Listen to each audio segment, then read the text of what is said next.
السلام علیکم۔ بڑی آگ لگی ہوئی ہے یہاں، سالے انسانیت بھول کر درندے بن گئے ہیں۔ روزانہ خون کی ہولی کھیلی جا رہی ہے۔ گلی کوچے سڑکیں سب خون سے رنگ گئے ہیں۔ سرکار آ کر شانتی شانتی کا بھاشن دیتی ہے، لیکن سرکاری آدمی خود ایک نمبر کے حرامی ہیں۔ یہ خود چاہتے ہیں کہ مسلمانوں کو کاٹ کر ڈال دیا جائے۔ ان کی بدنیتی کا اندازہ اسی بات سے لگاؤ کہ پولیس فورس میں موجود مسلمانوں کی ڈیوٹیاں یہاں نہیں لگائی جا رہی ہیں۔ گنتی کے دو چار ہی مسلمان افسر کام کر رہے ہیں، اور وہ بھی بہت خوفزدہ ہیں۔ پچھلے دنوں ایک مسلمان پولیس افسر کو بڑی بے دردی سے قتل کر دیا گیا۔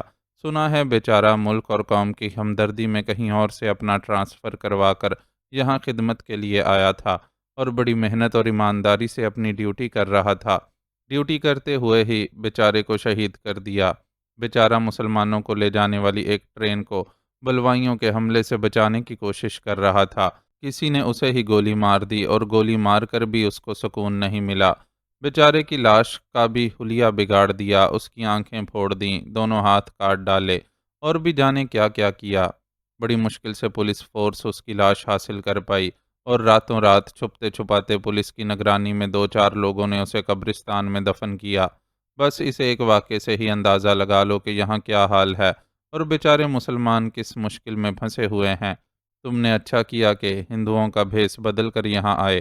اب تو یہی لگتا ہے کہ یہ دیش بس ہندوؤں اور سکھوں کا ہی ہے، اور جنونی بلوائی سارے مسلمانوں کو کاٹ کر ڈال دینا چاہتے ہیں۔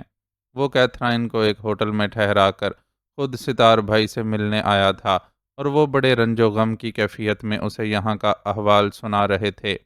سارے ملک کا یہی حال ہے بھائی، کہیں کم تو کہیں زیادہ فسادات کی آگ بھڑکی ہوئی ہے۔ بمبئی میں بھی اب پہلے سی رونقیں باقی نہیں رہی ہیں، لیکن یہاں سے پھر بھی کچھ بہتر ہی حال ہے۔ مجھے اپنی کچھ مجبوریوں کی وجہ سے بمبئی چھوڑنا پڑا۔ بمبئی کی پولیس میری بو سونگتی پھر رہی ہے، اور میں جس لڑکی کے ساتھ دلی آیا ہوں وہ بھی سخت خطرے میں ہے۔ میں اسے یہاں سے پاکستان بھجوا دینا چاہتا ہوں، اور اس سلسلے میں آپ کی مدد درکار ہے۔ امید ہے کہ آپ کے تعلقات سے کام بن جائے گا۔ فاروق نے اپنا مدعا بیان کیا۔ تم نے کہا ہے تو کام ضرور ہوگا۔ ربن کے اڈے سے آئے کسی بندے کی بات ٹالنے کا سوال ہی پیدا نہیں ہوتا۔ تم یہ بتاؤ کہ صرف لڑکی کو نکالنا ہے یا تم بھی ساتھ جاؤ گے؟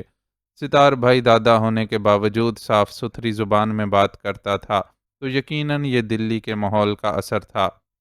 صرف لڑکی کو بھجوانا ہے، میرے ذمہ تو ابھی کچھ حساب کتاب باقی ہے، اسے چکتا کر کے ہی اپنے بارے میں کوئی فیصلہ کروں گا۔ رامو استاد کے مشورے پر آپ کے پاس آیا ہوں۔ اس کا کہنا تھا کہ آپ ربن دادا سے پرانی دوستی کا لحاظ کرتے ہوئے میری مدد ضرور کریں گے۔ بالکل ٹھیک کہا رامو نے، دادا یاروں کا یار ہے۔ ہمیں کبھی بمبئی میں کوئی کام پڑا تو ربن نے ہمارا پورا ساتھ دیا، اب ہم اس کے آدمی کا ساتھ کیسے نہیں دیں گے؟ تم بس یہ بتاؤ کہ کرنا کیا ہے؟ ستار بھائی نے پرجوش انداز میں اسے جواب دیا۔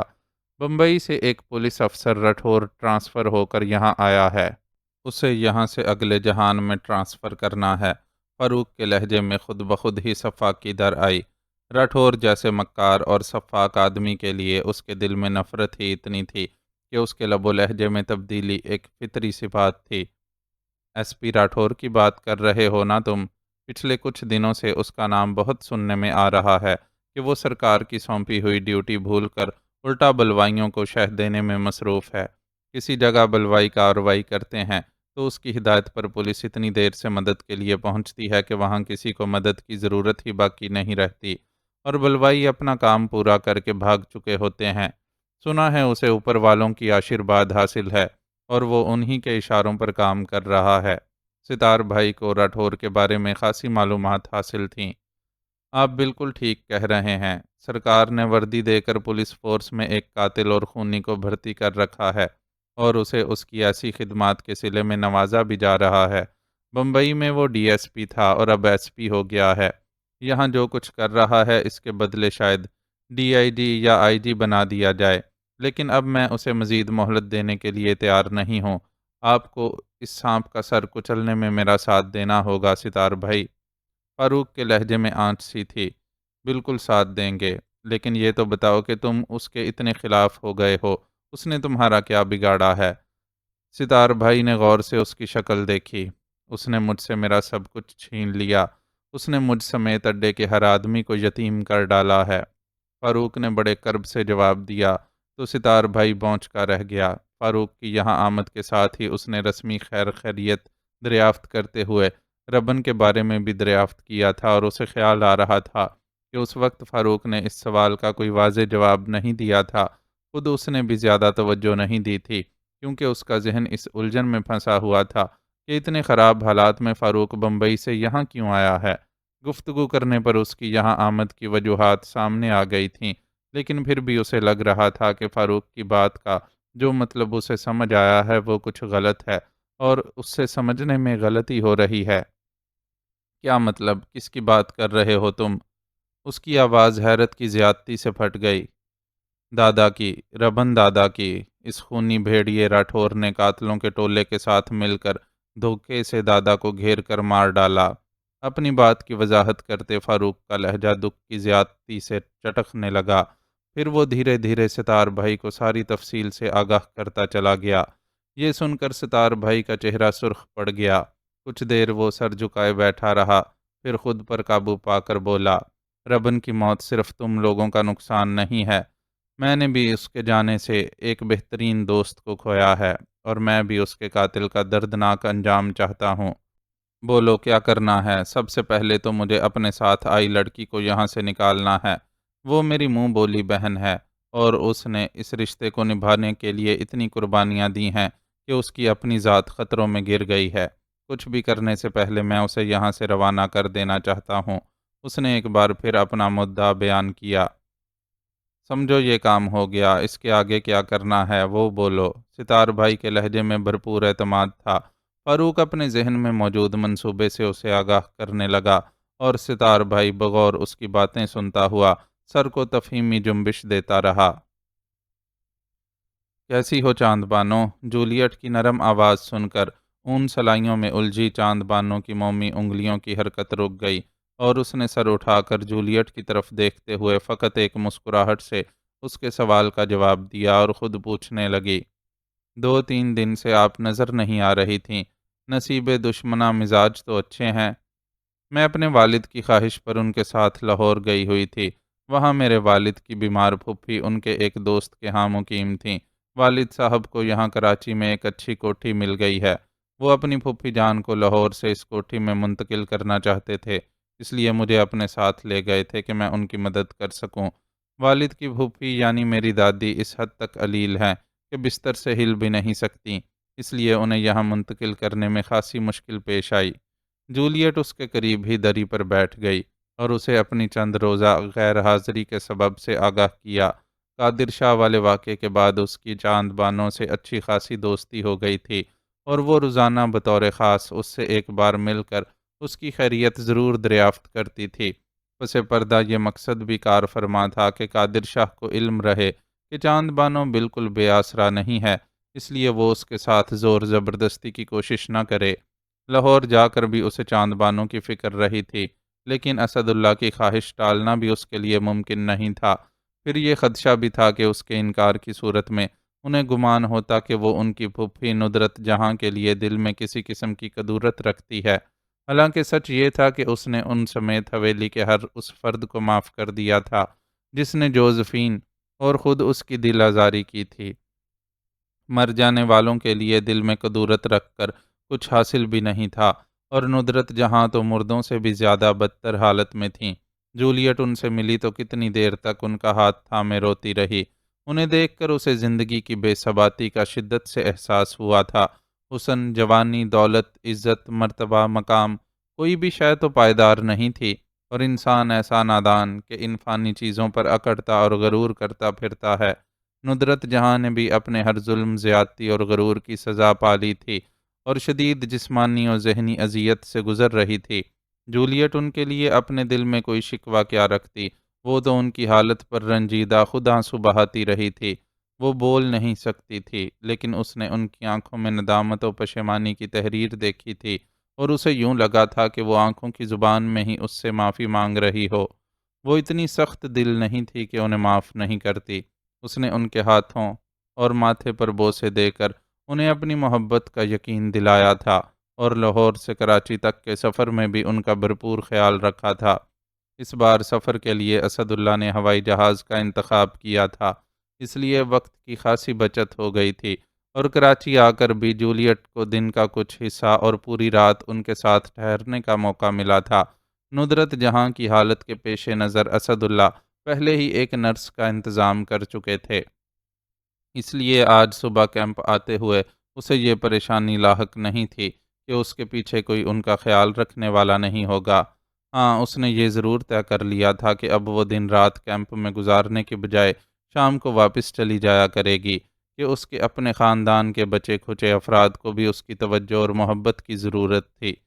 مادی وسائل کے اعتبار سے وہ لوگ اب بھی خوش قسمت تھے، اور حیدرآباد جیسی شان و شوکت نہ سہی، پھر بھی بہت کچھ حاصل تھا جو کچھ انہوں نے کھو دیا تھا۔ اس کے بعد مادی آسائشات کی اتنی اہمیت رہی بھی نہیں تھی، اور وہ ان آسائشات کے مقابلے میں جذباتی سہارے کے محتاج تھے۔ جولیٹ نے انہیں یہ سہارا دینے کا فیصلہ کر لیا تھا۔ ثروت بیگ کا خاندان بھی اس کے ساتھ تھا۔ خواتین مستقل ندرت جہاں کی مزاج پرسی کرتی رہتی تھیں، اور ثروت بیگ صفی اللہ کو غم اور مایوسی کے خول سے نکالنے کے لیے کوشاں رہتے تھے۔ اسد اللہ نے البتہ خود کو کافی حد تک سنبھال لیا تھا، اور نئی زندگی کو جاری و ساری رکھنے کی جدوجہد میں مصروف ہو گئے تھے۔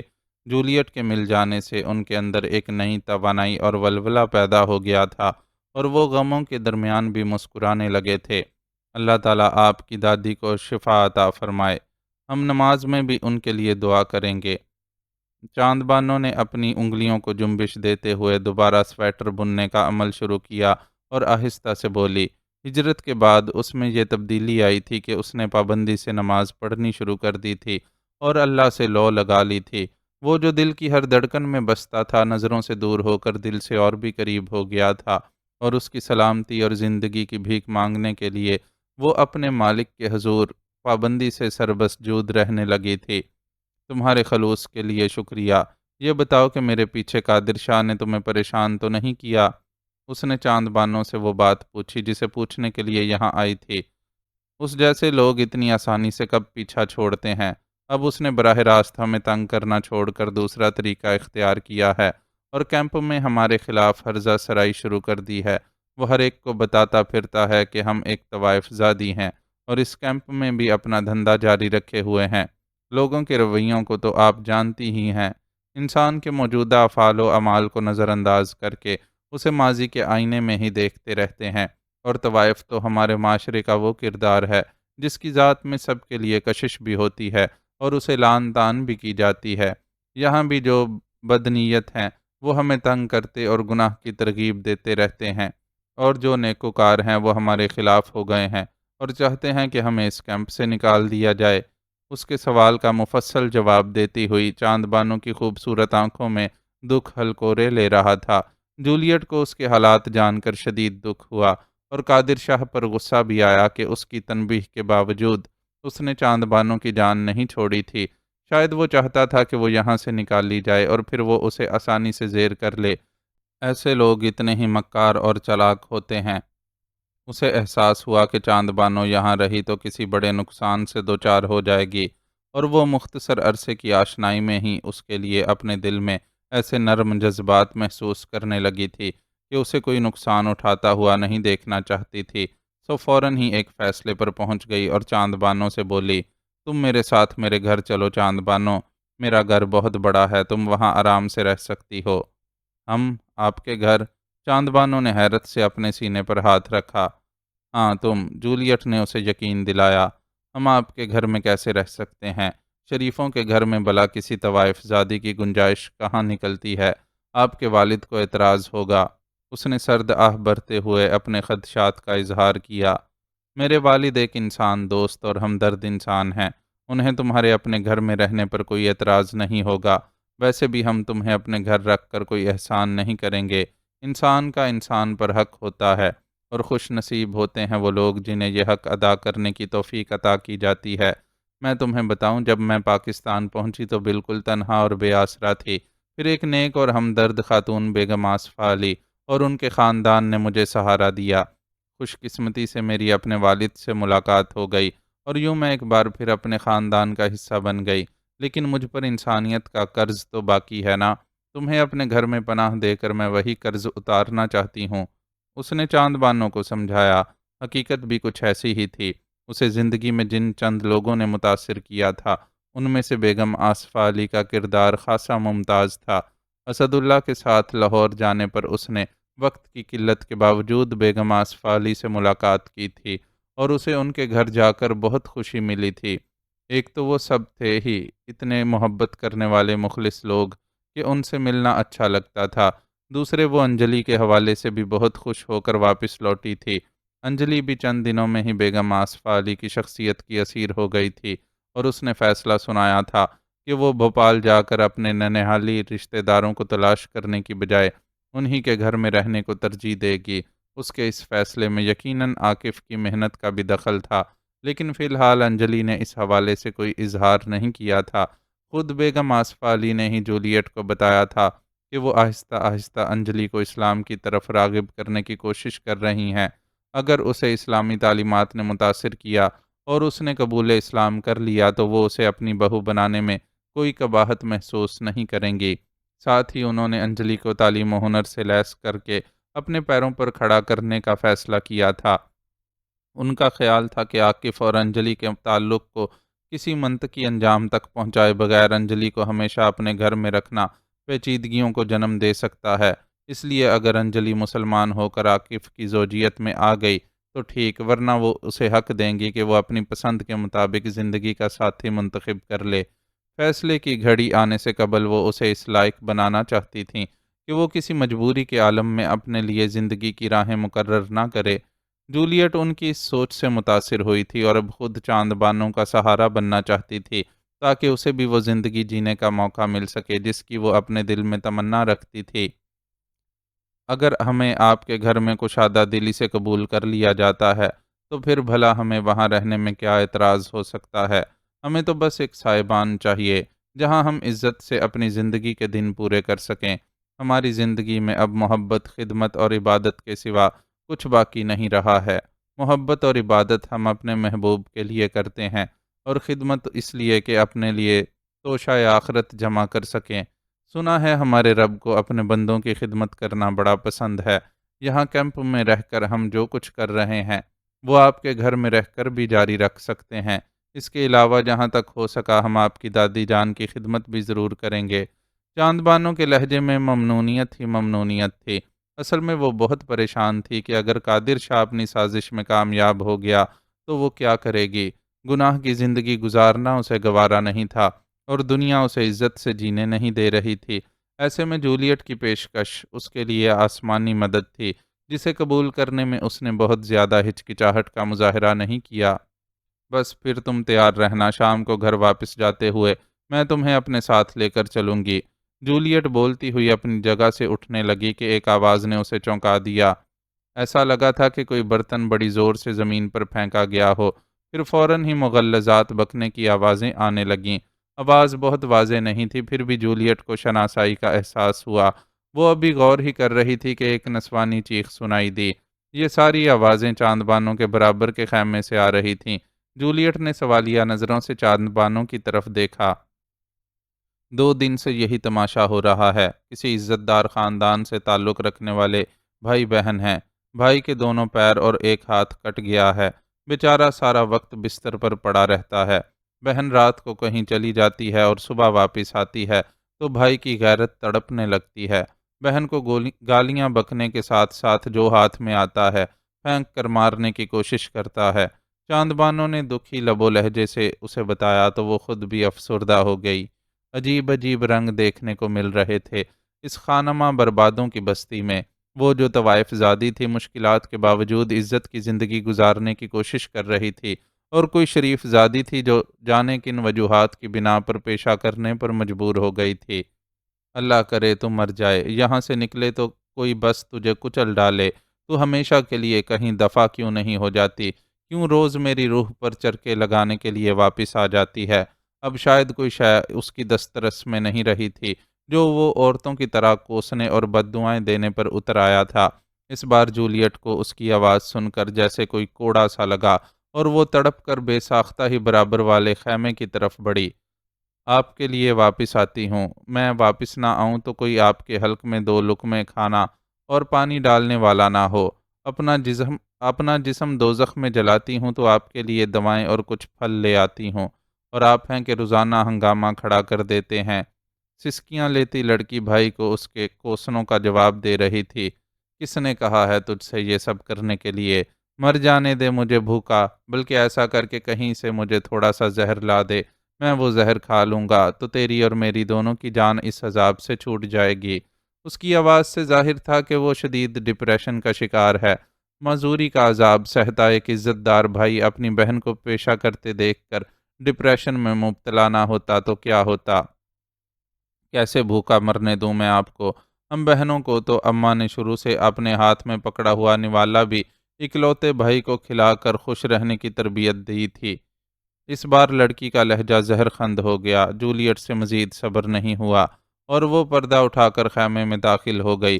اس کی پہلی نظر زمین پر گھٹنوں کے بل اپنا ماتھا تھام کر بیٹھی لڑکی پر پڑی۔ لڑکی کے قریب ہی زمین پر ایک سٹیل کا گلاس پڑا ہوا تھا جو یقیناً اسے مارنے کے لیے استعمال کیا گیا تھا۔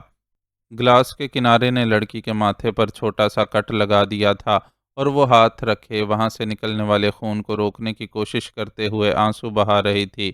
لڑکی سے ہٹ کر اس کی نظریں چارپائی پر لیٹے شخص پر جا ٹکیں۔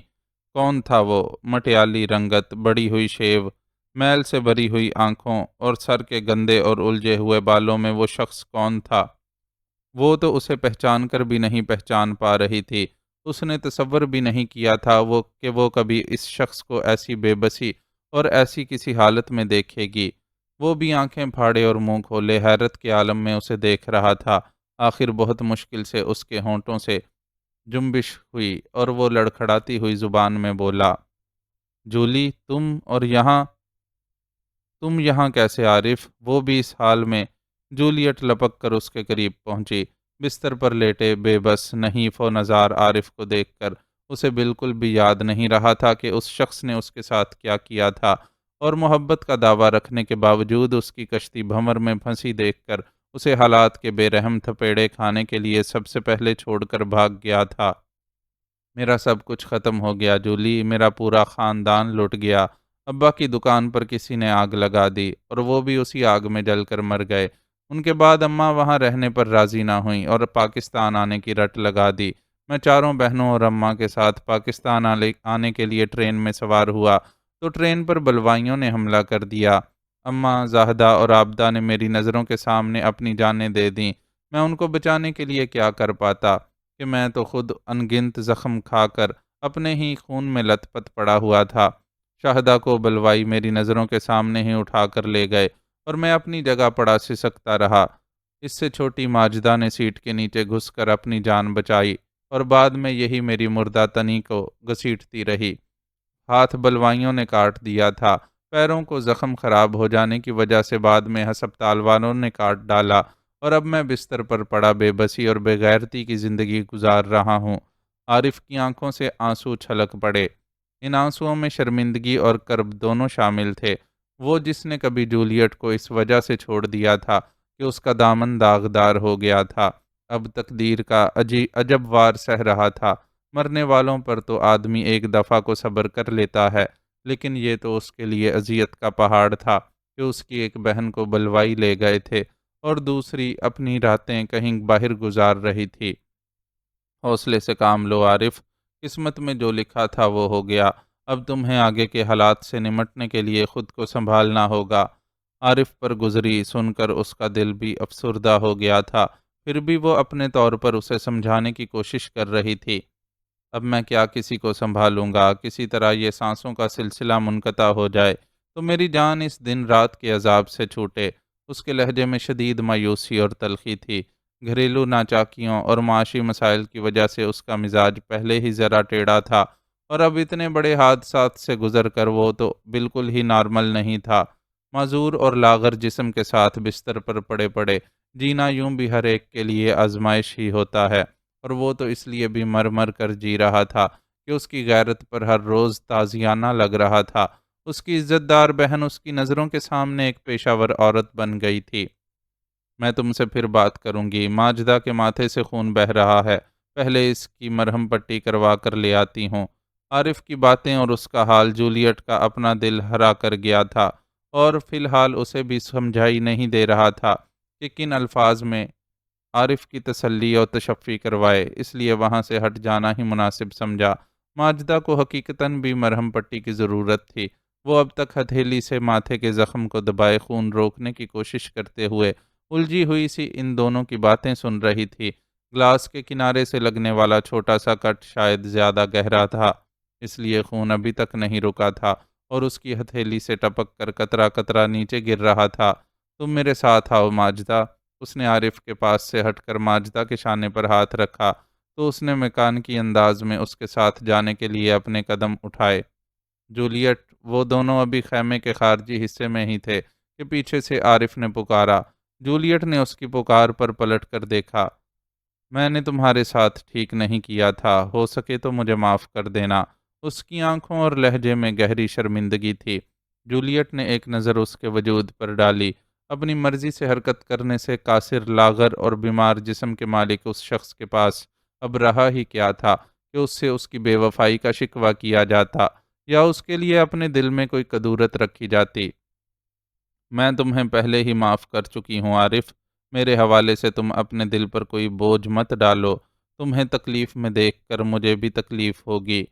بے حد رسان سے عارف کو جواب دینے کے بعد وہ ماجدہ کا ہاتھ پکڑ کر وہاں سے باہر نکل گئی اور اپنی نگرانی میں ایک نرس سے اس کے زخم پر بینڈیج کروانے کے بعد اسے اپنے ساتھ اپنے عارضی دفتر میں لے آئی۔ وہاں اس کے ساتھ 2-3 لوگ اور بھی کام کرتے تھے، لیکن فی الحال ان میں سے کوئی بھی موجود نہیں تھا۔ اس نے ماجدہ کے لیے جوس منگوا کر اسے پینے کے لیے دیا۔ آپ کی ہمدردی کا بہت بہت شکریہ، میں بھی آپ کو پہچان چکی ہوں۔ عارف بھائی، ہم بہنوں سے اکثر آپ کا ذکر کیا کرتے تھے، بلکہ وہ تو آپ کی اتنی تعریفیں کرتے تھے کہ ہمیں لگتا تھا دنیا میں آپ سے بڑھ کر کوئی اچھی لڑکی موجود ہی نہیں ہے۔ پھر پتہ نہیں کیا ہوا، بھائی بہت چپ چپ رہنے لگے۔ انہوں نے اپنی بمبئی والی جاب چھوڑ کر کلکتے میں نوکری کر لی۔ چھٹی پر گھر آتے تب بھی آپ کا ذکر نہیں کرتے تھے۔ سچی بات ہے، ہمیں خود بھی اس بات کا زیادہ خیال نہیں تھا، ہم اپنے ہی مسائل میں الجھے رہتے تھے۔ ابا کی تلخ مزاجی، اماں کے آنسو، بہنوں کی شادی کے مسائل، یہ سب باتیں ہی اس وقت اتنی بڑی لگتی تھیں کہ لگتا تھا دنیا میں ہم سے بڑھ کر دکھی اور مصیبت زدہ کوئی اور نہیں ہے۔ ابا کی دردناک موت کے بعد ہجرت کے عذاب سے گزرے تو حقیقی معنوں میں جانا کہ دکھ اور مصائب کیا ہوتے ہیں۔ ماں باپ اور بہنوں کو ہمیشہ کے لیے کھو دینے والی ایک تنہا لڑکی کو اپنے اکلوتے بھائی کی زندگی بچانے کے لیے کن کن عذابوں سے گزرنا پڑا، میں اس کی تفصیل میں نہیں جانا چاہتی۔ ہسپتال میں میرے جیسے دکھی بہت لوگ تھے، وہاں روزانہ جانے کتنی ہی اموات ہوتی تھیں۔ عارف بھائی کی حالت بھی بہت خراب تھی اور علاج کے لیے کوئی ڈھنگ کا انتظام ہی نہیں تھا۔ وہ زخموں سے تڑپتے رہتے اور ہسپتال والے درد کی چند گولیوں اور معمولی مرہم پٹی سے بہلاتے رہتے۔ پھر مجھے کسی نے بتایا کہ یہاں تمہارے بھائی کا ڈنگ کا علاج ممکن نہیں، بھائی کا علاج کروانا چاہتی ہو تو رقم کا انتظام کرو۔ میں رقم کہاں سے لاتی؟ ہم ویسے ہی سفید پوش لوگ تھے، جو تھوڑی بہت جمع پونجی ساتھ لے کر چلے تھے، وہ بھی بلوائیوں نے راستے میں لوٹ لی۔ میں بے بسی سے آنسو بہاتی اپنے اکلوتے بھائی کو موت کے منہ میں جاتا دیکھتی رہتی۔ میرے پاس تو کھانے کے پیسے بھی نہیں ہوتے تھے اور کئی کئی وقت کے فاقے کے بعد کہیں سے امداد میں آیا ہوا کھانا کھانے کو ملتا تھا۔ بھائی کے علاج کے لیے رقم کہاں سے لاتی؟ پھر وہیں کسی نے جسم فروشی کی راہ دکھائی۔ بھائی کی زندگی بچانے کے جنون میں نے حرام کو بھی اپنے لیے حلال جانا اور خود کو جہنم میں جھونک دیا، لیکن مجھ سے فیصلہ کرنے میں دیر ہو گئی تھی۔ بھائی کے زخم خراب ہو گئے تھے، ڈاکٹروں کو ان کی دونوں ٹانگیں کاٹنی پڑیں۔ خرچہ تو بہرحال اس میں بھی آیا اور میں اپنا تن بیچ بیچ کر انتظام کرتی رہی۔ بھائی کو میں نے یہی بتایا تھا کہ میں رات کو آرام کرنے کے لیے کیمپ چلی جاتی ہوں، لیکن کسی بدفطرت نے انہیں حقیقت بتا دی اور اب وہ دن رات کڑتے اور مجھے گالیاں دیتے رہتے ہیں۔ ہسپتال سے چھٹی کے بعد بھی انہیں اچھی غذا اور دواؤں کی ضرورت ہے، جس کے لیے یہاں کیمپ میں کوئی انتظام نہیں ہے، اور مجبوراً مجھے وہ سب کرنا پڑ رہا ہے جو ان کی غیرت کو گوارا نہیں ہے۔ وہ نہیں سمجھتے کہ خالی غیرت سے نہ پیٹ بھرتا ہے، نہ علاج ہوتا ہے اور نہ ہی تن ڈھانپنے کو ڈھنگ کا کپڑا ملتا ہے۔ ماجدہ کا لب و لہجہ تلخ ہو گیا۔ جولیٹ دکھ اور افسوس سے اس کی باتیں سنتی رہی۔ یہ واقعی نہایت دکھ کی بات تھی کہ حالات نے ایک عزت دار گھرانے کی لڑکی کو جسم فروشی پر مجبور کر دیا تھا، اور اس نے حالات کے آگے ہتھیار ڈال کر خود کو ایسی زندگی کے حوالے کر دیا تھا جو کسی بھی غیرت مند بھائی کو گوارا نہیں ہو سکتی تھی۔ عارف گھریلو حالات اور ناچاکیوں سے دل برداشتہ رہتا تھا، لیکن اس کی سوچ کا محور و مرکز بہرحال اس کا گھر ہی تھا۔ اسے اپنے گھر والوں سے محبت تھی اور وہ چاہتا تھا کہ اس کی چاروں بہنوں کی مناسب گھروں میں شادیاں ہو جائیں۔ بڑی تین معمولی شکل و صورت کی تھیں، اس لیے ان کے رشتوں میں بھی زیادہ مسئلہ تھا، لیکن ماجدہ کی اچھی شکل و صورت کی وجہ سے اسے امید تھی کہ ماجدہ کو اچھا رشتہ مل جائے گا، لیکن اچھی شکل و صورت ہی ماجدہ کے لیے وبال بن گئی تھی، اور بد نظروں کی نظر میں آ کر وہ غلط راہوں پر چل نکلی تھی۔ تم نے تعلیم کہاں تک حاصل کی ہے ماجدہ؟ اس خیال کے تحت ہو سکے تو وہ ماجدہ کے لیے کسی ملازمت کا بندوبست کر دے گی، اس نے اس سے دریافت کیا۔ تعلیم؟ ماجدہ کے ہونٹوں پر ایک زہر آلود مسکراہٹ ابھری اور بولی، شروع کی 2-3 جماعتوں تک ہی مجھے اسکول جانا نصیب ہوا تھا، پھر تنگ حالات کی وجہ سے اماں نے گھر بٹھا لیا کہ لڑکی ذات کو اسکول بھیج کر کیا فائدہ، کون سا اس سے نوکری کروانی ہے۔ ہاں، بیٹے کو انہوں نے ہر حال میں پڑھوایا کہ پڑھ لکھ کر اچھی نوکری کرے گا تو گھر کے حالات بدل جائیں گے، اور وہ بیٹیوں کو اچھا جہیز دے کر ان کے گھروں میں رخصت کر سکیں گی۔ لیکن اماں کے خواب خواب ہی رہے۔ عارف بھائی کی نوکری اتنی شاندار نہیں تھی کہ گھر میں کوئی بڑی تبدیلی آ پاتی۔ اماں پھر بھی پر امید تھیں کہ بھائی وقت کے ساتھ ترقی کر لیں گے، لیکن پھر سب کچھ بدل گیا۔ نہ اماں رہیں اور نہ ان کے خواب، بس میں ہوں جو ان کے لاڈلے بیٹے کے نیم مردہ وجود کا بوجھ بھی ڈھوتی ہوں اور ان کی گالیاں اور مار پیٹ بھی سہتی ہوں۔ اس کے لفظ لفظ میں کڑواہٹ تھی۔ جولیٹ کو اندازہ ہوا کہ اچھی تربیت سے محروم ماجدہ زندگی کی اس آزمائش کے لیے نہایت ناموزوں تھی، اور اس کے غلط روش اختیار کرنے کے پیچھے حالات کے جبر کے علاوہ اس کی شخصیت کی کجی کا بھی دخل تھا۔ تعلیم نہیں ہے تو کوئی نہ کوئی ہنر تو آتا ہوگا، سویٹر بننا، کپڑے بننا، یا پھر کوئی اور ہنر جس کے ذریعے تمہاری آمدنی کا بندوبست کیا جا سکے۔ اس کی شخصیت کو کافی حد تک سمجھ جانے کے باوجود جولیٹ نے اسے ایک موقع اور دینے کی کوشش کی۔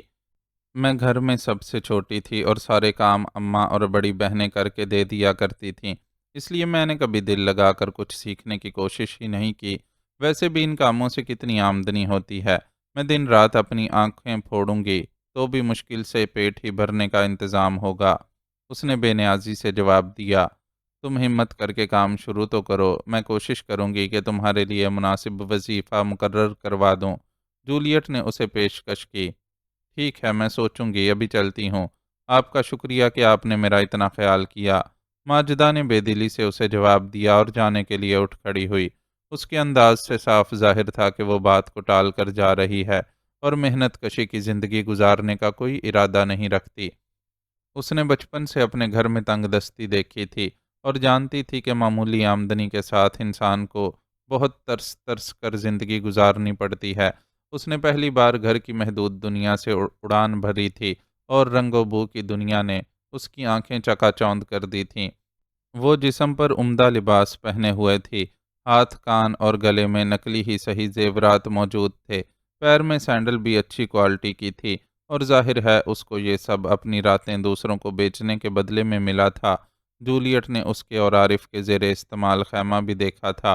وہاں سونے کے لیے چارپائیاں تھیں اور ان پر صاف ستھرے بستر ڈلے ہوئے تھے۔ عارف کے سرہانے ایک چھوٹی سی میز رکھی ہوئی تھی جس پر پھل، دوائیں اور پانی کا جگ وغیرہ رکھا ہوا تھا۔ نئے چمکتے ہوئے برتن اور 2-3 جستی صندوق بھی موجود تھے۔ ایسا سازو سامان کیمپ میں رہنے والوں میں سے شاذ و نادر ہی کے پاس تھا۔ ماجدہ کے برابر والے خیمے میں مقیم چاند بانوں کی مثال اس کے سامنے تھی۔ اس کے خیمے میں فرش پر صرف ایک بوسیدہ دری بچھی ہوئی تھی جس پر اس کا اٹھنا بیٹھنا، کھانا پینا اور سونا جاگنا سب ہوتا تھا۔ برتنوں کے نام پر بھی کیمپ سے ہی ملی ہوئی صرف ایک پلیٹ اور گلاس موجود تھا، اور اس کا کل سامان کپڑے کی ایک چھوٹی سی گٹھڑی میں بندھا ایک کونے میں رکھا رہتا تھا۔ یہ فرق اس لیے تھا کہ ایک نے دولت و آسائشات کو چھوڑ کر عزت کی زندگی کا انتخاب کر لیا تھا، اور دوسری اب غربت کا عذاب سہنے کو تیار نہیں تھی اور خود کو بکاؤ مال بنا کر مطمئن تھی۔ لیکن عارف تو بہن کی اس روش سے خوش نہیں تھا۔ بے بسی کے عالم میں وہ بستر پر پڑا اندر ہی اندر کڑتا رہتا تھا اور اپنے اندر کا غصہ نکالنے کے لیے ماجدہ کو گالیاں بکتا تھا۔ ماجدہ چلی گئی اور جولیٹ سوچتی رہی کہ وہ عارف کے لیے کیا کر سکتی ہے۔ بے شک عارف نے مشکل وقت میں اس کا ساتھ نہیں دیا تھا، لیکن انسانیت کا تقاضا تھا کہ وہ کسی نہ کسی طرح اس کی مدد ضرور کرے۔ مدد کا طریقہ فی الحال اسے سجھائی نہیں دے رہا تھا۔ چاند بانوں کی طرح وہ اسے اسد اللہ کی کوٹھی میں لے جا کر نہیں رکھ سکتی تھی۔ نہ تو وہ ماضی میں عارف سے اپنے تعلق کی کوئی نوعیت کو اسد اللہ کے سامنے لانا چاہتی تھی اور نہ ہی اس سے تعلق کے ٹوٹنے کی وجہ بیان کر سکتی تھی۔ عارف کی جو ذہنی حالت تھی، اس سے بھی کوئی بعید نہیں تھا کہ وہ اسد اللہ کو سب اگلا پچھلا سنا ڈالے۔ اسے عارف کے لیے جو کچھ کرنا تھا اپنے تحفظات کو سامنے رکھ کر کرنا تھا، اس لیے کوئی بھی جذباتی فیصلہ کرنے سے قبل اس نے تھوڑا غور و خوض کر لینا مناسب سمجھا اور سر جھٹک کر اپنے فرائض کی انجام دہی کی طرف متوجہ ہو گئی۔ کیتھرائن کی خوبصورت آنکھوں میں نمی اور چہرے پر اداسی تھی۔ وہ دلی کے ہوائی اڈے پر فاروق کے روبرو کھڑی ہوئی تھی اور اس کا چھوٹا سا سفری بیگ اس کے قدموں کے پاس رکھا ہوا تھا۔ ستار بھائی نے اپنا وعدہ پورا کرتے ہوئے فوری طور پر اس کی روانگی کا انتظام کر دیا تھا۔ حالات اب بھی ٹھیک نہیں تھے۔ ریل گاڑیوں کو نشانہ بنانے کے ساتھ ساتھ ہوائی اڈوں کا رخ کرنے والے مسلمانوں کو بھی نشانہ بنایا جا رہا تھا۔ اس لیے کیتھی اور فاروق نے بھی ابھی تک اپنا ہندوؤں والا حلیہ تبدیل نہیں کیا تھا۔ حالات کو قابو میں کرنے کے لیے کئی دنوں سے شہر میں کرفیو لگا ہوا تھا، لیکن اب کرفیو میں وقفے کے اوقات بڑھا دیے گئے تھے۔ اس وقفے میں ہی فاروق ٹیکسی میں کیتھرائن کو ہوائی اڈے چھوڑنے آیا تھا۔ اس نے بڑی مشکل سے کیتھی کو پاکستان چلے جانے پر قائل کیا تھا۔ کیتھی کے لیے ہندوستان چھوڑنا مسئلہ نہیں تھا، لیکن وہ فاروق کو چھوڑ کر نہیں جانا چاہتی تھی۔ وہ کسی سگی بہن کی طرح ہی اس کے لیے فکر مند تھی اور چاہتی تھی کہ مشکل وقت میں اس کے نزدیک رہے۔ فاروق نے بڑی مشکل سے اسے قائل کیا تھا کہ وہ یہاں رہ کر اس کی کوئی مدد نہیں کر سکتی، الٹا اسے ہر وقت فکر رہے گی کہ کہیں کیتھی کو کچھ نہ ہو جائے۔ وہ پولیس کی حراست سے فرار ہوئی تھی اور کسی بھی وقت دوبارہ گھیرے میں آ سکتی تھی، اس لیے اس کا جلد از جلد یہاں سے نکل جانا ہی مناسب تھا۔ کیتھی نے اس شرط پر آمادگی ظاہر کی تھی کہ وہ بھی اپنا کام پورا کر کے پہلی فرصت میں پاکستان آ جائے گا۔ ستار بھائی نے اپنے تعلقات استعمال کر کے یہ انتظام کر دیا تھا کہ کیتھرائن پاکستان پہنچے تو اس کی ہسپتال میں ملازمت کا بندوبست ہو جائے۔ ستار بھائی بڑے بڑے سیٹھوں اور سیاستدانوں کے لیے کام کرتا رہا تھا اور اس کے ہندو اور مسلمانوں سب طرح کے لوگوں سے گہرے تعلقات تھے، اس لیے ان مخدوش حالات میں بھی اس نے سارے انتظامات کروا دیے تھے۔ وہی بعد میں فاروق اور کیتھی کے درمیان رابطے کا ذریعہ بھی بنتا۔ جلد پاکستان آنے کی کوشش کرنا فاروق بھائی، میں بہت شدت سے آپ کی راہ دیکھوں گی۔ کیتھرائن نے فاروق کا چہرہ نظروں میں سموتے ہوئے گلگیر لہجے میں اس سے کہا، میں پوری کوشش کروں گا میری بہن کہ میں تم سے کیا ہوا وعدہ پورا کر سکوں۔ اپنا خاندان میں بہت پہلے چھوڑ چکا ہوں، وہ جو رگے جاں ہے اس کے لیے میری ذات بے معنی ہے، اور دادا اور گولو کے بعد بمبئی میں میرے لیے کوئی کشش نہیں رہ گئی۔ ایسے میں دیکھا جائے تو اس دنیا میں صرف تم ہی ہو جس سے کوئی رشتہ رہ گیا ہے۔ میں تمہاری بات کیسے ٹال سکتا ہوں؟ بس مجھے میرے حصے کا قرض ادا کرنے دو۔ یہ قرض اتارنے کے بعد اگر میں سلامت رہا تو تمہارے پاس ضرور آؤں گا۔ فاروق نے ہونٹوں پر پھیکی سی مسکراہٹ سجاتے ہوئے جواب دیا تو کیتھی کی سسکی نکل گئی اور وہ شکوہ کرنے والے انداز میں بولی، مرنے کی باتیں کیوں کرتے ہیں؟ گاڈ آپ کو بہت لمبی زندگی دے گا۔ زندگی ہے ہی بڑی بے بھروسہ شے کا نام۔ دیکھا نہیں کہ کیسے دادا اور گولو اچانک ہمیں چھوڑ کر چلے گئے۔ میں تمہیں دکھی نہیں کرنا چاہتا، بس یہ چاہتا ہوں کہ تم بدترین حالات کے لیے بھی خود کو ذہنی طور پر تیار رکھو۔ تم ابھی بہت کم عمر ہو، تمہارے سامنے پوری زندگی پڑی ہے، اور زندگی کسی کے بغیر رکنے والی شے کا نام نہیں ہے، اسے کسی نہ کسی طور جاری رہنا ہوتا ہے۔ میں چاہتا ہوں کہ تم اپنے لیے اچھی زندگی کا انتخاب کرو، تمہارا ایک گھر ہو، اچھا سا زندگی کا ساتھی ہو، اور پیارے پیارے بچے ہوں۔ فاروق اس کے لیے اپنی نیک خواہشات کا اظہار کر رہا تھا۔ اس کی باتیں سن کر کیتھی تھوڑا سا شرمائی، پھر بولی، اس سب کے لیے بھی مجھے آپ کی ضرورت ہوگی۔ میرے سرپرست بھی آپ ہی ہیں اور میں آپ کی سرپرستی میں ہی اپنے لیے کوئی راہ منتخب کرنا پسند کروں گی۔ بہت ضدی ہو۔ فاروق اس کی بات سن کر ہنس دیا اور اس کے سر پر ہاتھ رکھتے ہوئے بولا، جاؤ تمہاری فلائٹ کا ٹائم ہو گیا ہے، دیکھتے ہیں آگے نصیب میں کیا لکھا ہے۔ مجھے گارڈ پر بھروسہ ہے، اس نے ہمارے لیے آگے اچھا ہی لکھا ہوگا۔ کیتھی کے لہجے میں یقین تھا۔ اللہ تمہارے بھروسے کو قائم رکھے۔ فاروق نے بھی اس کی خوش امیدی کا ساتھ دیا، پھر وہ اسے گڈ بائے کہتی ہوئی رخصت ہو گئی۔ فاروق دیر تک ہاتھ ہلاتا رہا۔ کیتھی کے چلے جانے سے وہ خود کو کافی مطمئن اور آزاد محسوس کر رہا تھا۔ محبت کرنے والوں کا ساتھ اور قرب ہر ایک کو پیارا ہوتا ہے، لیکن جب بات اپنے پیاروں کی سلامتی پر آ جائے تو پہلی ترجیح سلامتی ہی ہوتی ہے۔ کیتھرائن بھی اس کا بہت خیال رکھتی تھی اور اس نے بہت مشکل حالات میں اس کا ساتھ دیا تھا، لیکن اب اس کی بقا اسی میں تھی کہ وہ ہندوستان چھوڑ دے۔ کیتھرائن کی روانگی کے بعد وہ ٹیکسی لے کر سیدھا ستار بھائی کے ٹھکانے پر پہنچ گیا۔ آؤ فاروق میاں، یہاں تمہارا ہی انتظار ہو رہا تھا، کہو خیریت سے رخصت کر آئے ہو بہن کو؟ ستار بھائی نے گرمجوشی سے اس کا استقبال کرتے ہوئے دریافت کیا۔ جی، آپ کی مہربانی سے وہ بخیر و عافیت یہاں سے نکلنے میں کامیاب ہو گئی ہے۔ آپ بتائیے میرے دوسرے کام کا کیا ہوا؟ میں تاخیر سے بچنا چاہتا ہوں۔ میری اپنی پوزیشن ایسی ہے کہ ذرا سی بھنک ملنے پر بھی پولیس مجھے گرفتار کر لے گی، اور میں اپنا کام پورا کیے بغیر کہیں پھنسنا نہیں چاہتا۔ فاروق نظریں جھکا کر بیٹھا ستار بھائی کے روبرو اپنا مدعا بیان کر رہا تھا۔ ہم تمہیں پھنسنے نہیں دیں گے جوان، اس طرف سے تم بے فکر رہو۔ رہی تمہارے کام کی بات تو وہ میرا اپنا بھی کام ہے۔ ربن کے قاتل کو اس کے انجام تک پہنچائے بغیر خود مجھے بھی سکون نہیں مل سکتا۔ میرے آدمی حکم کی تعمیل کے لیے نکلے ہوئے ہیں، کچھ دیر میں ہی تمہیں اچھی خبر سننے کو ملے گی۔ ستار بھائی نے اسے اطمینان دلایا اور پھر سامنے دھری چائے کی پیالی کی طرف اشارے سے توجہ دلائی۔ گفتگو کے دوران ہی ایک آدمی چائے پیش کر کے گیا تھا، لیکن فاروق نے دھیان نہیں دیا تھا۔ ستار بھائی نے توجہ دلائی تو وہ خاموشی سے پیالی اٹھا کر بے دلی سے گھونٹ بھرنے لگا۔ اسی وقت ٹیلی فون کی گھنٹی بجی اور ستار بھائی کے ایک گرگے نے کال ریسیو کرنے کے بعد احترام سے چونگا ان کی طرف بڑھایا۔ فاروق نے محسوس کیا تھا کہ ستار بھائی کے اڈے پر جدید سہولیات کا استعمال زیادہ تھا۔ شاید اس کی ایک وجہ یہ تھی کہ ستار بھائی نے بااثر شخصیات سے خوب بنا کر رکھی ہوئی تھی، اور یقیناً ان کے ایسے کام بھی انجام دے دیتا تھا جنہیں انجام دینا ربن کی اصول پسند طبیعت کو گوارا نہیں تھا۔ ربن تھا بھی ذرا قدامت پسند آدمی، جب ہی تو بارودی اسلحہ خریدنے کے باوجود کبھی اس کے استعمال کا نہیں سوچا تھا۔ اس کے نزدیک چاقو کے استعمال میں جس ہنرمندی اور فنکاری کا اظہار ہوتا تھا، پستول، بندوق یا ریوالور کے استعمال میں وہ بات نہیں آتی تھی۔ اچھی بات ہے، ہم لوگ بھی وہاں پہنچ جاتے ہیں، تم لوگ پوری طرح ہوشیار رہنا۔ ٹیلی فون کا ریسیور کان سے لگا کر دوسری طرف کی بات پوری توجہ سے سننے کے بعد ستار بھائی نے ہدایات جاری کیں اور پھر چونگا واپس اپنے گرگے کو تھما کر فاروق سے مخاطب ہوا۔ چلو فاروق استاد، چلتے ہیں، میرے آدمیوں نے اپنا کام کر دیا ہے۔ پولیس کی ایک جیپ اب ہمارے قبضے میں ہے اور میرے آدمیوں نے اسے ایک خالی گودام میں کھڑا کر رکھا ہے۔ موٹر میں بیٹھ کر ہم 10 منٹ میں اس گودام تک پہنچ جائیں گے۔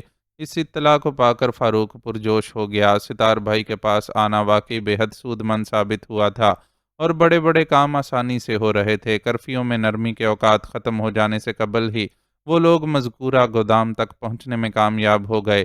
یہ ایک فلور مل کا گودام تھا جو کچھ عرصے قبل بند ہو گئی تھی۔ گودام میں اب بھی گندم کی چند بوریاں رکھی تھیں اور ہر طرف گرد و غبار تھا۔ ستار بھائی کے ایک آدمی نے 3 4 پولیس یونیفارم نکال کر دکھائے۔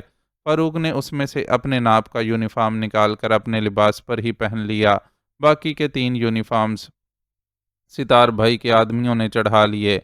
دیکھ خیرو، فاروق استاد کے حکم پر جان دے دینی ہے، لیکن ناکام واپس نہیں آنا۔ ان کی تیاریوں کا جائزہ لیتے ستار بھائی نے اپنے آدمی کو مخاطب کر کے ہدایت کی۔ آپ فکر نہ کریں بھائی، جان ایک دن جانے ہی کی چیز ہے، اس لیے ہم میں سے کوئی جان دینے سے نہیں ڈرتا۔ مخاطب نے ستار بھائی کو تسلی دی۔ اب اجازت دیں بھائی، سر پر پولیس والوں کی کیپ جماتے ہوئے فاروق ستار بھائی سے بولا۔ پولیس کی یونیفارم اس پر بہت سج رہی تھی اور وہ بہت سمارٹ لگ رہا تھا۔ البتہ جس بیچارے کی یہ یونیفارم تھی وہ اپنے ساتھیوں سمیت گودام کی ایک کوٹھڑی میں بندھا پڑا تھا۔ ستار بھائی کے آدمیوں نے ہوشیاری سے کام لیتے ہوئے یہ کیا تھا کہ گاڑی سمیت پولیس والوں کو یہاں لانے میں کامیاب ہو گئے تھے۔ ان میں سے ایک نے پولیس کی ایک گشتی جیپ کو روک کر بڑی رازداری سے یہ اطلاع دی تھی کہ اس متروکہ گودام میں اس نے چند مسلمانوں کو کچھ سامان چھپاتے ہوئے دیکھا تھا اور اسے یہ شک تھا کہ اس سامان میں اسلحہ بھی شامل ہے۔ اس اطلاع کو سن کر اس گشتی پارٹی کے انچارج نے فوری طور پر گودام کی تلاشی لینے کا فیصلہ کیا۔ اصولاً اسے ہیڈ کوارٹر کو اطلاع دینی چاہیے تھی، لیکن اس نے نہیں دی کہ امید تھی کہ کچھ قیمتی مال بھی ہاتھ آ جائے گا اور وہ صرف اپنے ساتھیوں کے ساتھ بانٹ کر زیادہ فائدے میں رہے گا۔ ہیڈ کوارٹر اطلاع کرنے کی صورت میں سب کچھ وہاں پہنچانا پڑتا اور انہیں کوئی حصہ دیے بغیر اوپر والے ہی سب ہڑپ کر لیتے۔ لالچ اور کریڈٹ لینے کے چکر میں انچارج اپنے ساتھیوں سمیت گودام میں جا پہنچا اور ستار بھائی کے آدمیوں نے ان لوگوں کو چھاپ لیا۔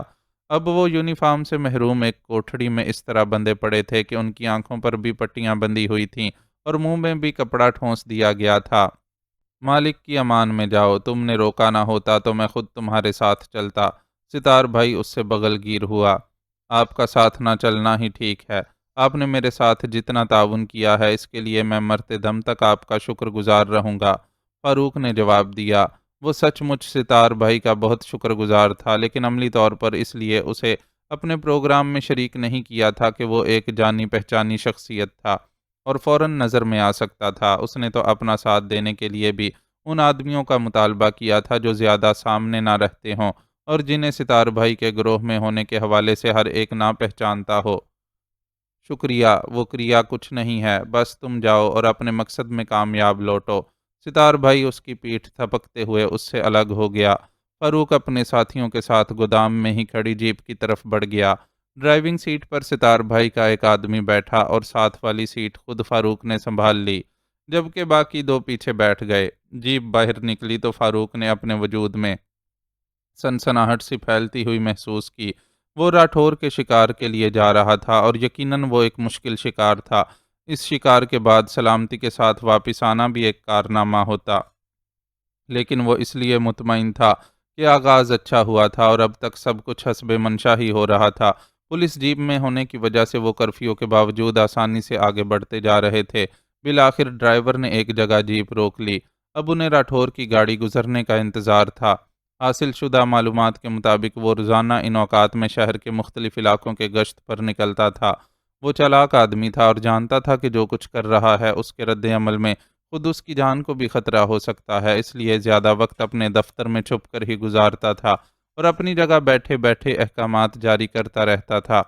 گشت کے لیے بھی اس نے وہ وقت مقرر کیا تھا جب کرفیو لگا ہوا ہو اور خالی سڑکوں پر عوام سے مڈ بھیڑ کا خطرہ نہ ہو۔ اسی لیے ان لوگوں نے بھی اس تک پہنچنے کے لیے یہ سارا چکر چلایا تھا اور اب اس کے دفتر سے کچھ فاصلے پر اس کے منتظر تھے۔ ان کا یہ انتظار زیادہ طویل ثابت نہیں ہوا اور انہوں نے پولیس کی ایک جیپ کو آتے ہوئے دیکھا۔ جیپ قریب سے گزری تو خیروں نے تصدیق کر دی کہ اس میں راٹھور موجود ہے۔ خود فاروق کا تو براہ راست اس سے سامنا ہی نہیں ہوا تھا، اس لیے وہ اسے پہچانتا بھی نہیں تھا۔ اس کی جیپ آگے نکل گئی تو ان کے ڈرائیور نے بھی اپنی جیپ اس کے تعاقب میں ڈال دی۔ وہ مناسب فاصلہ رکھ کر ڈرائیونگ کر رہا تھا۔ ان لوگوں کا پروگرام تھا کہ مناسب جگہ دیکھ کر راٹھور کی جیپ کو رکوائیں گے، لیکن اس کی نوبت ہی نہیں آئی۔ راٹھور کی جیپ جامع مسجد کے قریب واقع بازار میں پہنچ کر ایک دکان کے سامنے جا رکی۔ بازار بالکل خالی پڑا تھا اور اطراف میں دو تین کتوں اور کوڑے کرکٹ کے سوا کچھ نظر نہیں آ رہا تھا۔ ان کی جیپ کے ڈرائیور نے رفتار بالکل کم کر لی۔ وہ دیکھنا چاہتے تھے کہ راٹھور کی جیپ یہاں کیوں رکی ہے۔ ان کے دیکھتے ہی دیکھتے جیپ سے دو سپاہی برآمد ہوئے اور دکان کے شٹر پر لگے تالوں کو لوہے کی سلاخوں سے توڑنے لگے۔ راٹھور جیپ میں ہی بیٹھا ان کی کارروائی دیکھ رہا تھا۔ فاروق والی جیپ اس کی جیپ کے پیچھے جا کر رکی تو ان لوگوں نے دیکھا کہ وہ ایک جیولر شاپ ہے۔ فوراً ہی واضح ہو گیا کہ قانون کے رکھوالے زبردست قانون شکنی کرتے ہوئے لوٹ مار کی کوشش کر رہے ہیں۔ دکان کے نام سے ظاہر تھا کہ وہ کسی مسلمان سنار کی دکان ہے اور مسلمانوں کو لوٹنا تو راٹھور جیسے بدماش قانون کے رکھوالے کے فرائض منصبی میں شامل تھا۔ ان کی جیپ راٹھور کی جیپ کے پیچھے رکی تو وہ اور اس کے ساتھی چونک کر دیکھنے لگے۔ پولیس جیپ اور یونیفارمز کی وجہ سے انہیں آنے والوں کی طرف سے کوئی تشویش نہیں تھی اور وہ صرف تجسس میں مبتلا دکھائی دے رہے تھے۔ فاروق اور اس کے ساتھی پھرتی سے جیپ سے اتر کر ان کے گرد پھیل گئے۔ فاروق سیدھا اس طرف گیا جہاں راٹھور موجود تھا۔ کون ہو تم لوگ؟ اپنی شناخت کراؤ، راٹھور نے انگریزی میں رعب سے دریافت کیا۔ جواب میں ان لوگوں نے ہتھیار نکال لیے۔ کہتے ہیں آدمی اپنی موت کو فوراً پہچان لیتا ہے۔ تم کیسے آدمی ہو کہ مجھے پہچان نہیں سکتے؟ فاروق نے اپنا چاقو راٹھور کی گردن سے لگایا تو وہ اچھل پڑا۔ فاروق ایک ہی جملے نے اسے فاروق کی شناخت کروا دی تھی۔ وہ پولیس افسر تھا اور جانتا تھا کہ ربن کے قتل کے بعد فاروق کس طرح چن چن کر اس کے قاتلوں کو انجام تک پہنچا رہا تھا۔ اس لیے اس کے خود تک پہنچ جانے پر اس نے اسے پہچاننے میں دیر نہیں لگائی تھی۔ اچھی بات ہے کہ تم نے مجھے پہچان لیا، کم از کم اب مجھے تمہیں تمہارا قصور نہیں بتانا پڑے گا۔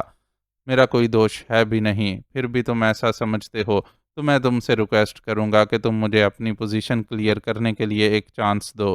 راٹھور نے تیزی سے خود کو سنبھالا اور اپنے مخصوص ٹھہرے ہوئے لہجے میں فاروق سے بولا، کیا کہو گے تم؟ یہی کہ ربن کے قتل میں تمہارا کوئی ہاتھ نہیں، لیکن میں تمہاری اس بات کو نہیں مان سکتا۔ میں جانتا ہوں کہ ربن کو مارنے کے لیے قاتلوں کا وہ ٹولہ تم ہی اپنے ساتھ لائے تھے اور ربن کے سینے میں اترنے والی گولی بھی تم ہی نے چلائی تھی۔ غم اور غصے سے فاروق کی آواز چٹکنے لگی۔ اس جذباتی کیفیت میں شاید اس سے ایک ثانیے کی چوک ہو گئی تھی اور راٹھور کی گردن پر رکھے چاقو کی نوک کا دباؤ کم ہو گیا تھا، جس کا راٹھور نے فائدہ اٹھایا اور ہاتھ بڑھا کر گاڑی کا فاروق کی طرف والا دروازہ ایک جھٹکے سے کھول دیا۔ دروازہ فاروق کو جا کر لگا تو وہ لڑکھڑا گیا اور سنبھلتے سنبھلتے بھی گاڑی سے چند قدم دور چلا گیا۔ راٹھور نے اس مہلت کا پورا فائدہ اٹھایا اور اپنا ریوالور نکال کر اس کا رخ فاروق کی طرف کرتے ہوئے بولا، کھیل ختم مسٹر فاروق۔ اس ریوالور کی گولی تمہارے چاقو سے زیادہ تیز رفتار اور خطرناک ہے۔ تم نے حرکت کرنے کی کوشش کی تو اپنی موت کے لیے تم خود رسپانسیبل ہوگے۔ یہ صورتحال ایسی تھی کہ فاروق کا ساتھ دینے والے ستار بھائی کے آدمی بھی اپنی جگہ ساکت رہ گئے تھے۔ انہوں نے دکان کا تالا توڑنے کی کوشش کرنے والے دونوں سپاہیوں کو اپنے قابو میں کر رکھا تھا، لیکن اس بات کو سمجھتے تھے کہ موجودہ صورتحال میں اس کی اتنی زیادہ اہمیت نہیں ہے۔ راٹھور افسر تھا اور اپنے ماتحتوں کی زندگی بچانے کے لیے خود اپنی زندگی خطرے میں نہیں ڈال سکتا تھا، اور خود ان کی یہ پوزیشن تھی کہ وہ فاروق کی زندگی کو قطعی داؤ پر نہیں لگا سکتے تھے۔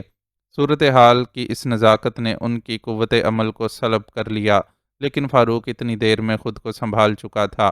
اس نے آسمان پر اڑتے کسی عقاب کی طرح اپنے اور راٹھور کے درمیان موجود فاصلے کو نظروں سے ناپا اور نہایت پھرتی سے ہاتھ میں موجود چاقو اس کی طرف کھینچ مارا۔ راٹھور نے بھی جواباً پھرتی کا مظاہرہ کرتے ہوئے ریوالور سے فائر داغا اور خود کو ایک طرف جھکا کر چاقو کے وار سے بچنے کی کوشش کی۔ اپنی اس کوشش میں وہ مکمل طور پر کامیاب نہیں ہو سکا اور چاقو اس کے ریوالور والے ہاتھ میں کوہنی سے نیچے کھب گیا۔ نتیجے میں اس کے حلق سے ایک چیخ نکلی اور ہاتھ سے ریوالور چھوٹ گیا۔ اس موقع پر ستار بھائی کے آدمیوں نے بھی پھرتی دکھائی اور اپنے نرغے میں موجود دونوں سپاہیوں کے سروں پر زوردار ضربیں لگا کر انہیں لمبے عرصے کے لیے خاموش کر دیا۔ ادھر فاروق بھی حرکت میں تھا۔ اس نے چاقو پھینکتے ہی خود کو زمین پر گرا لیا تھا۔ اس وجہ سے راٹھور کی چلائی گئی گولی نے اسے کوئی نقصان نہیں پہنچایا، لیکن ایک نقصان ضرور ہوا تھا۔ فائر کی آواز ایسی تھی جس نے یقینی طور پر آس پاس کے علاقے میں ڈیوٹی کرتے قانون کے رکھوالوں کو چونکایا ہوگا، اور ظاہر ہے وہ اس کا کھوج لگانے اس طرف ضرور آتے۔ ایسی صورتحال میں فاروق اور اس کے ساتھی پھنس سکتے تھے، اور یہ بات فاروق سمیت انہوں نے بھی محسوس کر لی تھی۔ اس لیے راٹھور کو سنبھلنے کا موقع دیے بغیر اسے گھیر لیا۔ خود کو مسلح افراد کے نرغے میں دیکھ کر راٹھور کے ماتھے پر پسینہ چمکنے لگا۔ اس کے باوجود اس نے سنبھالا لینے کی کوشش کی اور اپنی طرف بڑھتے فاروق سے طنزیہ لہجے میں بولا، یوں گھیر کر مجھے مار ڈالنے سے تم خود کو بہادر ثابت نہیں کر سکتے۔ جواباً فاروق کے ہونٹوں پر ایک زہر آلود مسکراہٹ دوڑی اور وہ بولا، مجھے تم سے بہادری کا سرٹیفکیٹ چاہیے بھی نہیں۔ ہاں، تمہیں ضرور یہ احساس ہوا ہوگا کہ تم میں اور دادا میں کتنا فرق ہے۔ تم نے اسے اس سے کہیں زیادہ آدمیوں کی مدد سے گھیرا تھا، پھر بھی وہ پوری بہادری اور استقامت سے ڈٹ کر مقابلہ کرتا رہا اور کسی سے کوئی رعایت نہیں مانگی۔ تمہاری تمام تر کمینگی کے باوجود میں دادا کا شاگرد ہونے کے ناطے تمہیں یہ رعایت دیتا ہوں کہ میرے آدمیوں میں سے کوئی تم پر گولی نہیں چلائے گا اور تمہیں صرف میرے مقابل کھڑا ہونا ہوگا۔ فاروق نے اپنا جملہ مکمل کیا ہی تھا کہ سیٹیوں اور دوڑتے قدموں کی آوازیں سنائی دینے لگیں۔ یہ آوازیں اس کے لیے امتحان لیکن راٹھور کے لیے مژدہ جاں فضا تھی۔ ان آوازوں کو سن کر اس کی آنکھیں خوشی سے چمکنے لگیں۔ جولیٹ سو کر اٹھی تو طبیعت میں عجیب سی کسل مندی اور اداسی محسوس کر رہی تھی۔ رات میں بھی اسے اچھی اور پرسکون نیند نہیں آ سکی تھی۔ بار بار عارف کا معذور و بے چین سراپا ذہن میں آ جاتا تھا۔ بے شک وہ مشکل حالات میں سارے قول و قرار بھول کر اسے چھوڑ گیا تھا، اور وہ بھی اس کی اس حرکت کے بعد اسے اپنے دل سے بے دخل کر چکی تھی۔ پھر بھی اس کی تکلیف سے ازحد متاثر ہوئی تھی۔ انہوں نے زندگی کے کئی برس ایک ہی تعلیمی ادارے اور پھر دفتر میں ساتھ کام کرتے ہوئے گزارے تھے، اور تعلق خاص سے ہٹ کر دیرینہ شناسائی کے باعث بھی وہ عارف کے لیے خود کو دکھی محسوس کر رہی تھی۔ وہ جسمانی ہی نہیں، روحانی اذیت میں بھی مبتلا تھا، اور دوہری تکلیف نے اسے بالکل ختم کر دیا تھا۔ کوئی انسان جسے آپ نے زندگی سے بھرپور، صحت مند اور توانا دیکھا ہو، عین عالم جوانی میں ایسی ابتر حالت میں نظر آئے تو صدمہ تو محسوس ہوتا ہی ہے۔ چنانچہ جولیٹ بھی صدمے میں مبتلا رہی تھی، اور رات بھر سوچتی رہی تھی کہ عارف کے لیے کیا کر سکتی ہے۔ بہت سوچ بچار کے بعد اس نے فیصلہ کیا تھا کہ عارف کا کسی بڑے ڈاکٹر سے چیک اپ کروائے گی، اور اس کے لیے مصنوعی ٹانگوں کا انتظام کروائے گی۔ عارف کا ایک ہاتھ سلامت تھا، وہ اٹھ کر بیٹھنے کے لائق ہو جاتا تو اس کے لیے کسی دفتری ملازمت کا انتظام کیا جا سکتا تھا۔ وہ پڑھا لکھا اور قابل شخص تھا، اپنی ذہانت اور محنت سے اب بھی روزی کما سکتا تھا۔ اخبار کی ملازمت کا تجربہ اس کے لیے روزگار کا انتظام کرنے میں معاون ثابت ہو سکتا تھا۔ اس نے عارف کی بہن ماجدہ سے بھی ایک بار اور گفتگو کرنے کا فیصلہ کیا تھا۔ وہ چاہتی تھی کہ ماجدہ کو اس کے بھائی کی صحت اور زندگی کا واسطہ دے کر غلط روش پر چلنے سے روکنے اور کسی حلال ذریعے سے روزی کمانے پر راضی کر سکے۔ اپنے ان فیصلوں کے بعد اس نے خود کو خاصا مطمئن محسوس کیا تھا، لیکن پھر بھی جانے کیا بات تھی کہ صبح اٹھی تو خود کو ہمیشہ جیسا تازہ دم محسوس نہیں کر پا رہی تھی۔ اس نے سوچا کہ شاید رات کو اچھی نیند نہیں آئی، اسی وجہ سے یہ کیفیت ہے۔ چنانچہ خود کو تازہ دم کرنے کے لیے غسل خانے میں گھس گئی۔ خاصا طویل شاور لینے کے بعد وہ تیار ہو کر اپنے کمرے سے باہر نکلی اور باورچی خانے کا رخ کیا۔ اسد اللہ نے ہر کام کے لیے ملازمین کا انتظام کر رکھا تھا، جو طے کردہ معمول کے مطابق ہر کام انجام دے ڈالتے۔ باورچی خانے کی ذمہ داری بھی ایک تجربہ کار خانسامہ کے سپرد تھی، اور جولیٹ کو صرف اتنا کرنا ہوتا تھا کہ وہ ایک بار جا کر جائزہ لے لے کہ کہیں کسی شے کی کوئی کمی تو نہیں ہے۔ اس وقت بھی اس نے اسی ارادے سے باورچی خانے میں قدم رکھا اور چاند بانو کو وہاں کھڑا دیکھ کر حیران رہ گئی۔ وہ نماز کے انداز میں سر اور چہرے کے گرد چادر لپیٹے بڑے انہماک سے پتیلی میں سے کچھ نکال کر پیالے میں ڈال رہی تھی۔ ارے تم کیا کر رہی ہو چاند بانو؟ اس نے حیرت سے پوچھا۔ کچھ خاص نہیں، بس دادی جان کے لیے جو کا میٹھا دلیا تیار کیا ہے، امید ہے وہ پسند فرمائیں گی۔ چاند بانو نے ہلکی سی مسکراہٹ کے ساتھ اسے جواب دیا۔ جولیٹ نے کل شام اسے کیمپ سے اپنے ساتھ کوٹھی لانے کے بعد گھر کے جملہ افراد سے متعارف کروایا تھا، اور خوش تھی کہ اسے یہاں خوش دلی سے قبول کر لیا گیا تھا۔ چاند بانو کو وہ ملازمہ کی حیثیت سے یہاں نہیں لائی تھی، چنانچہ اس کے لیے ایک بہترین کمرے کا بھی انتظام کر دیا تھا، لیکن وہ صبح صبح باورچی خانے میں کھڑی کام کر رہی تھی۔ ہم نے بی بی کو منع بھی کیا تھا میڈم، لیکن یہ نہیں مانا۔ یہ تو صبح ہم سے بھی پہلے کچن میں موجود ہے۔ آج کا ناشتہ انہوں نے ہی بنایا ہے، ہم نے تو صرف چائے اور ٹوسٹ ہی ریڈی کیا ہے۔ خانسامہ نے اپنی صفائی پیش کرنے والے انداز میں جولیٹ کو بتایا۔ تم خانسامہ سے بھی پہلے کچن میں پہنچی ہوئی ہو، صبح کتنے بجے جاگ گئی تھیں؟ جولیٹ کی حیرت میں اضافہ ہوا۔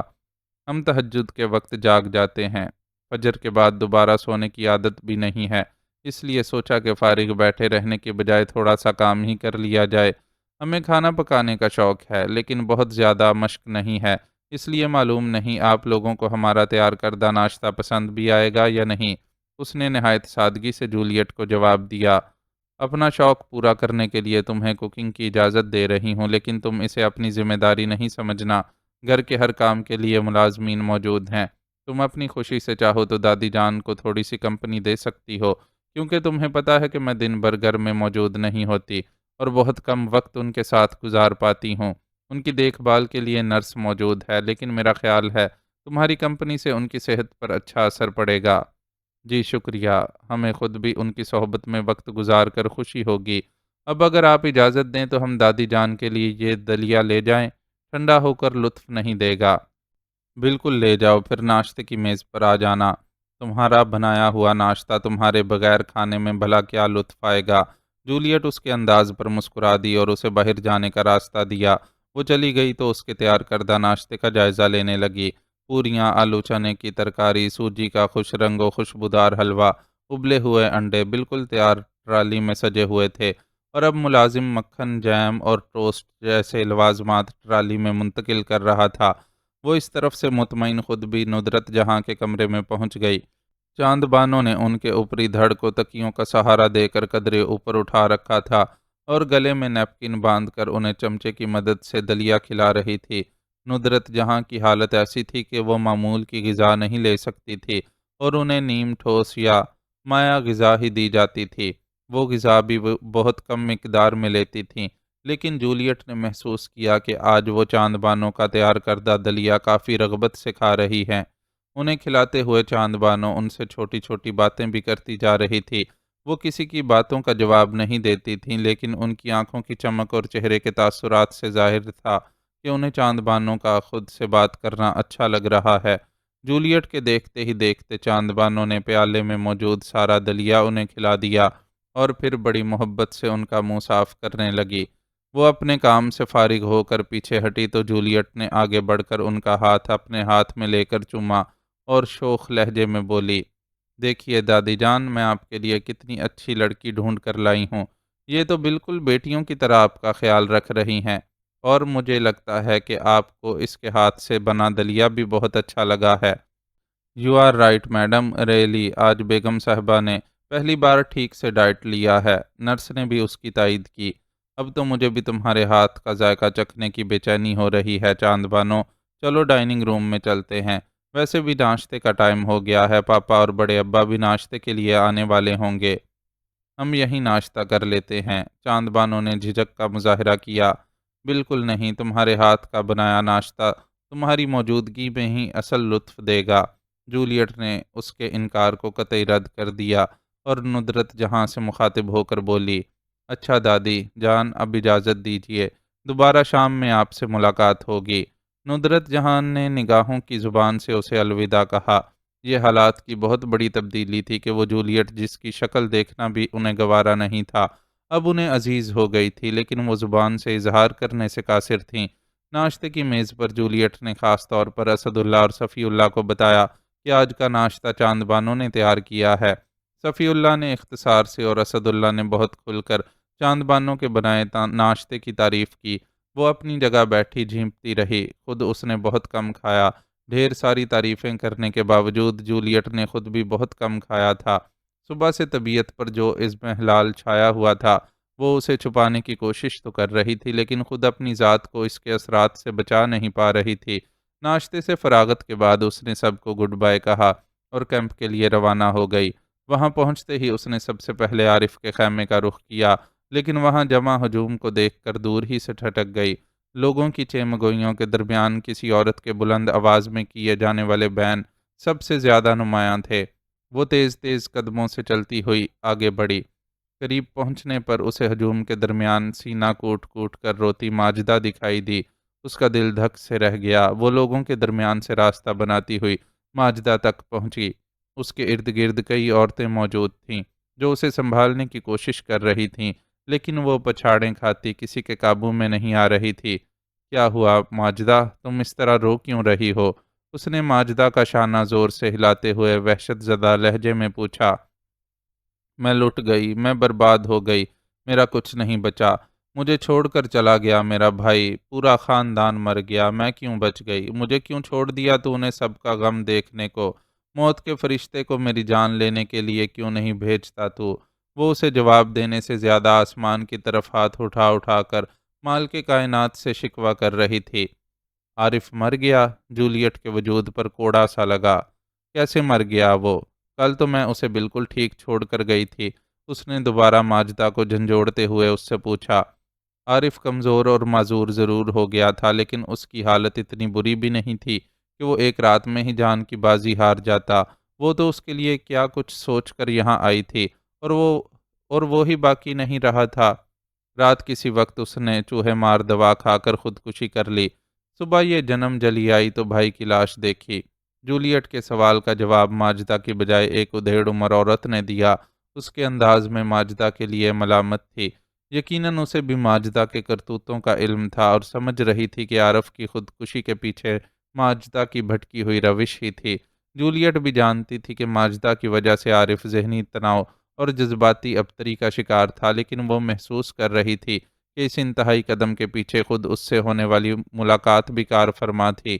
عارف نے اسے اس لیے چھوڑ دیا تھا کہ اس کے حساب سے اب وہ ایک پاک دامن عورت نہیں رہی تھی اور وہ اسے اپنے خاندان کا حصہ نہیں بنا سکتا تھا، لیکن قسمت نے اس کے منہ پر جولیٹ کی مظلومیت پر بے رحمی کا مظاہرہ کرنے کے نتیجے میں اس سے بھی شدید تمانچہ مار دیا تھا۔